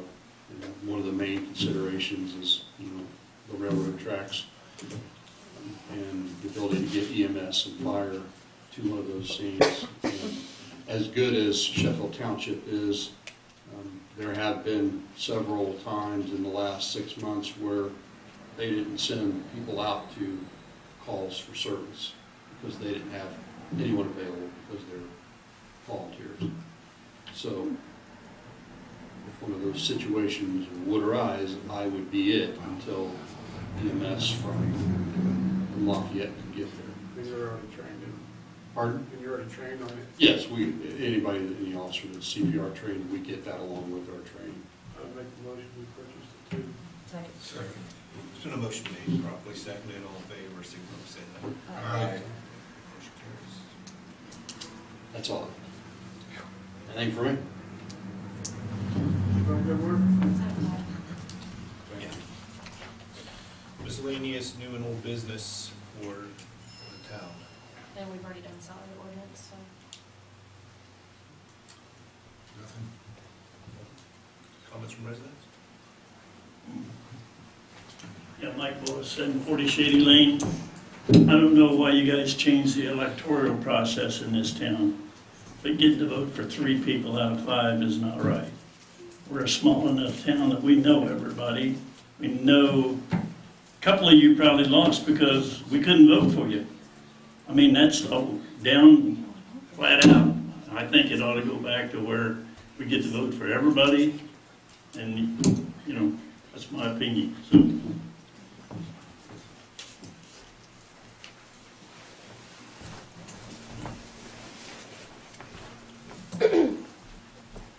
Jen Monago, 625 Harrison Circle. I was just wondering about the training for new council members. If we'll be sent to that. I've been asking Ron for your and Al's contact information so I can get you guys registered for that, but he hasn't got me the emails yet. You asked me this afternoon, I'll get them. Well, no, I asked you after the election when you were in here. I said, because there is, congratulations, you won the election, what now? And then also, I've talked to Luke Britt and we're gonna set up a private meeting with the new board with him to talk about public access. And I think that Sally Fahey wants to meet with you and Al too, just to kind of show you area plan stuff, how they do subdivisions and all that. Should I contact her then? We can, yeah. You and Al together ought to, to help her utilize her time. I'd suggest going down there together and talk with her, and she'll, like Ty said, talk about area plan things, talk about technical transportation committee, what they do, how they work, and and how they're funded and stuff like that. Okay. Very, very insightful. Okay. And then if you two wanna give me your email and cell phone before you leave, then I can get that started. Okay, thank you.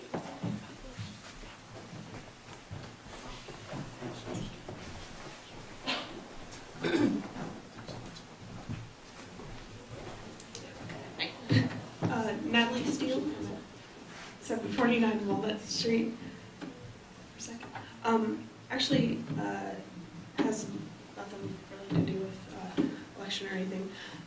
There is a artist opportunity through the Tippecanoe Arts Federation that has a deadline of December 1st. It's called Win Walls, and it is a artist opportunity for public art piece to kind of turn in an application for and present that I was interested in doing in the town of Dayton, but wanted to kind of bring it forward to the town council, and I didn't know if maybe the town hall was a place to do that, or if I needed to set up a meeting with the council before the December 1st deadline to kind of discuss Is it through what the- I had through in the plans. county? Is it through the- No, WIN is kind of a private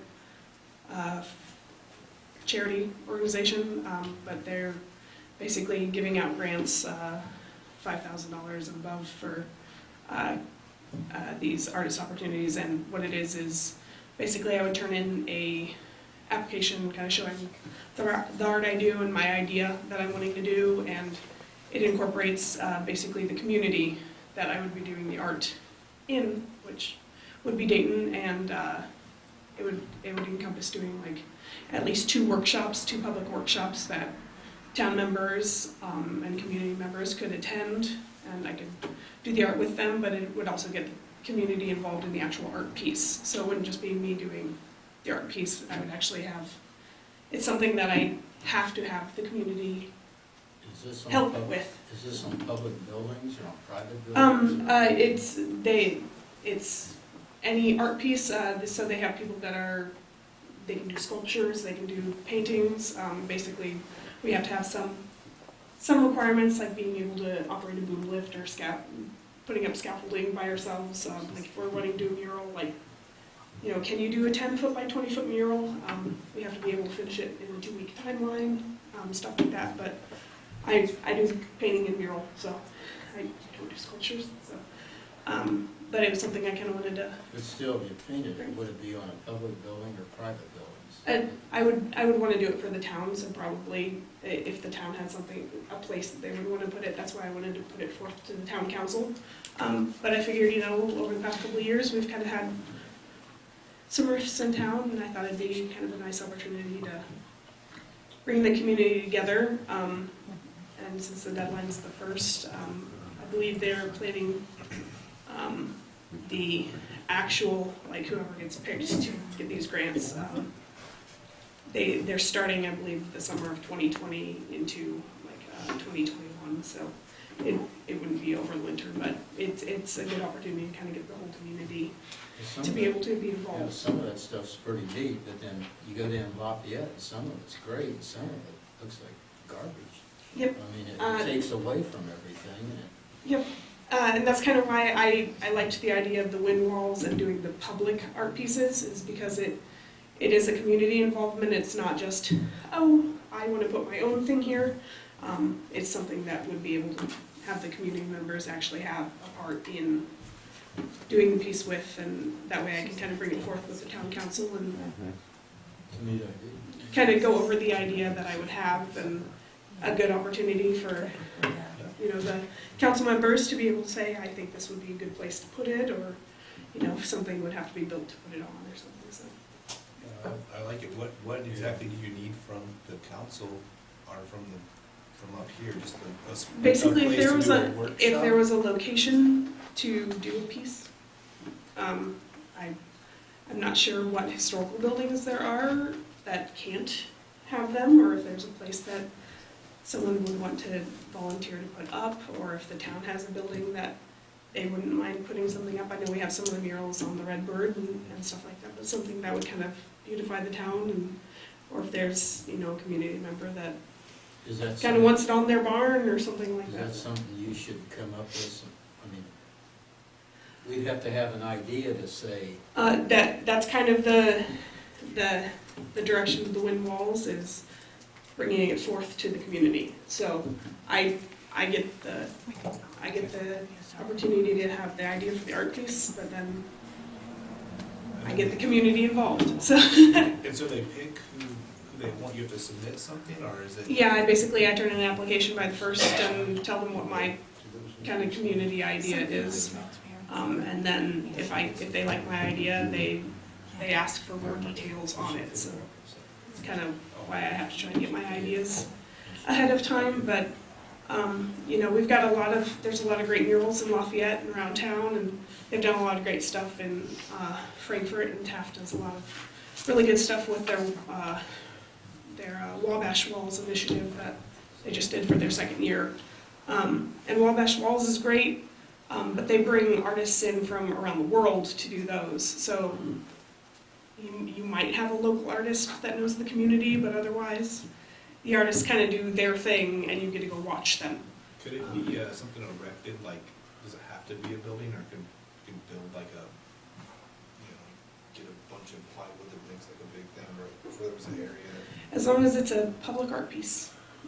So yeah, it can be something like that. It needs to have community involvement. And I thought Dayton would be a great place to do that, rather than kind of taking my stuff into Lafayette, where they already have stuff standing. You know, they've got the big Coca-Cola murals, and then you go down in downtown Indy, and they've got some great murals on sides of buildings you drive past, and because they're fun to find. the But buildings that you might put them on are in the historic district too, and you'd have to check what we could do there. They might need to be freestanding or attaching instead of painting right on the.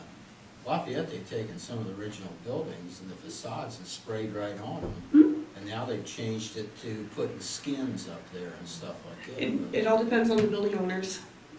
When I worked for TAF, some of the building owners are like, "Oh, I want a mural on my wall," and TAF sits there and goes, "Oh, okay, do you have the money to do that?"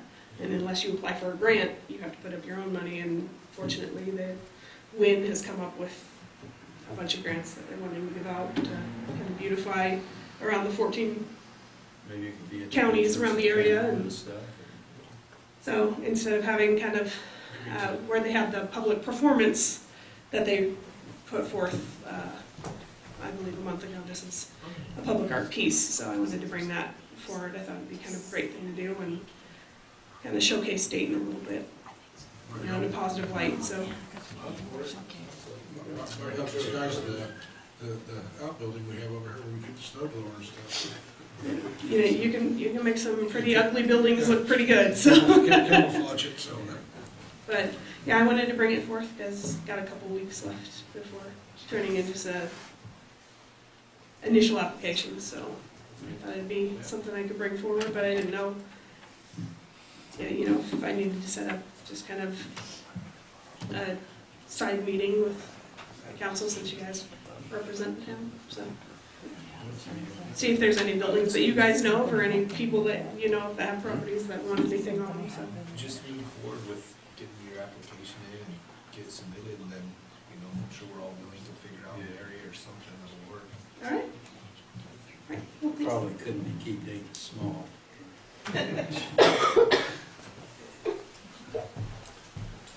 Nancy Oswald, 762 Shady Lane.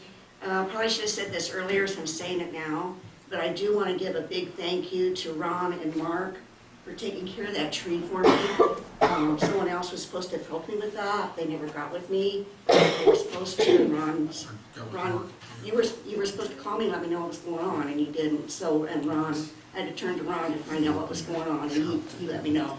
So, anyway, thank you, Ron, for helping out, and Mark. Hopefully they'll finish it up tomorrow. Okay. And I think, Nancy, said all the wood there, if somebody wants it, anybody knows anybody wants firewood, they can have it.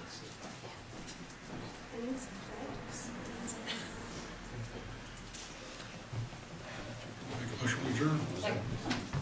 Oh, missed it. It's up to you. I can't remember. You want to comment or not? Okay. It's not adjourned yet? No. Okay. Well, I just want to say thanks to Ron and Mike and Ashley somewhat for being voices of reason in that rating of our coffers. Oh my gosh. Ron, when did you get that manual? When you walked in here today? I mean, how can you guys make decisions like that with just having had a first sight of it? You don't need to see it and look at it and compare it to what other places do and think about what the total cost is to the town? I'm flabbergasted at that decision-making process. Cost the town on its salary. All in favor, signify with that. I'm Karen Howell at 726 Main, and I wanted to, I hope I can follow up on her art project thing. I wanted to comment about the murals on the Redbird and how much I enjoyed those.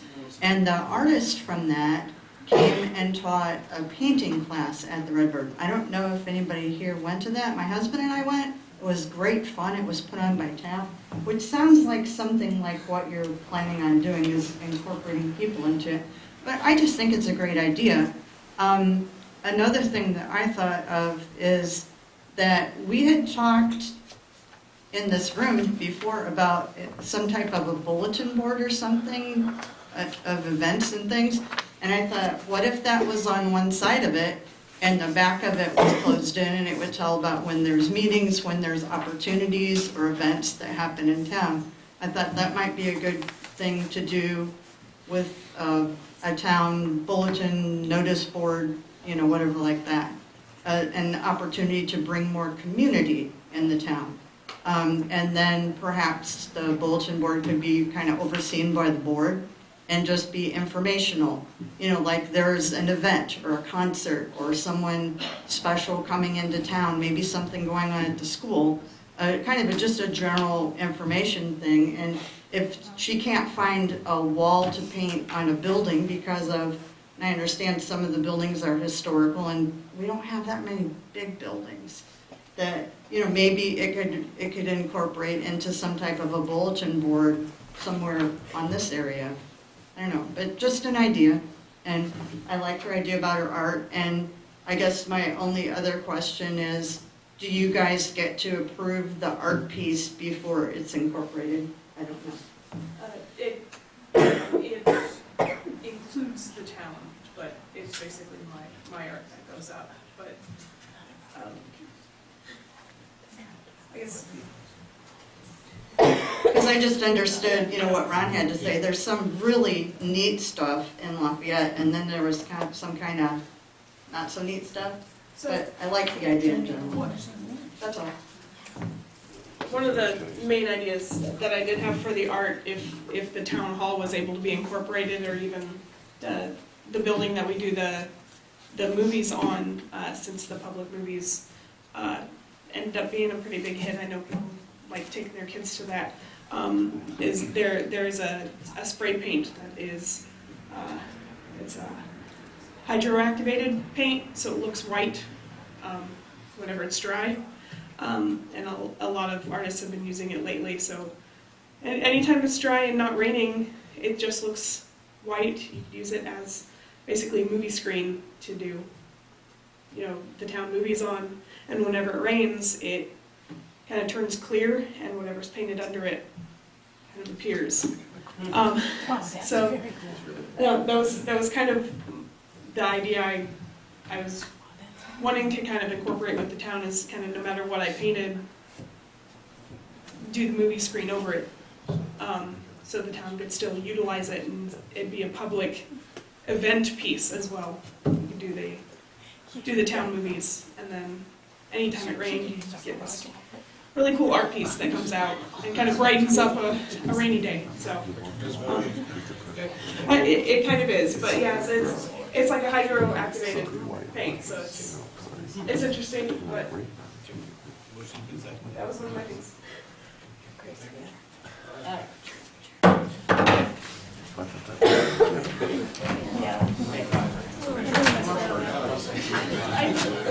wouldn't say that. when we're not home, Mr. I left the stove on. Mr. I left the stove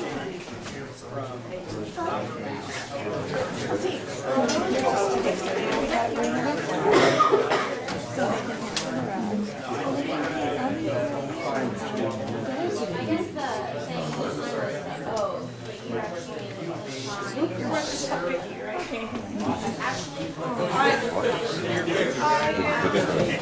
I don't want you here. I am this over Thanksgiving.